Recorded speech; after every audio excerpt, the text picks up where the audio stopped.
Hey, good morning, everyone. It's Angelo Christian Financial, your direct nationwide lender, where America goes for funding. Call or text our office, 832-431-6331. Today, we're talking about the first lien HELOC and how it's actually beating inflation. You know, inflation has been the highest it's ever been since the early 2000s in America.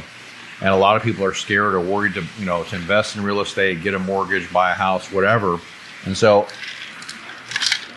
I wanted to talk about this because there are alternatives. There are smarter strategies to do. And the line of credit is the best inflation hedge out there right now. Because when you get a credit line, you only pay interest when you draw the money, and you can pay it off whenever you want and rinse and repeat and pull money whenever you need it. Whereas a mortgage, you're tied into that sucker for 15 years, 20 years, 30 years, whatever. With a line of credit, your effective cost of the credit is much cheaper than the actual inflation.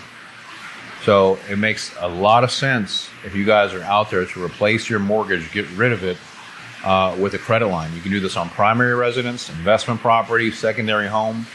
But it doesn't matter if you're in a deflation, inflation, stagflation. You always want to pay less interest carry costs and have access to funds on demand. And if it's managed right, then you can beat the street, you can beat inflation, and be very successful. So, if we can help you, like I said, we're a direct nationwide lender. Give us a call, text us, 832-431-6331. I'd love to hear from you. Thank you.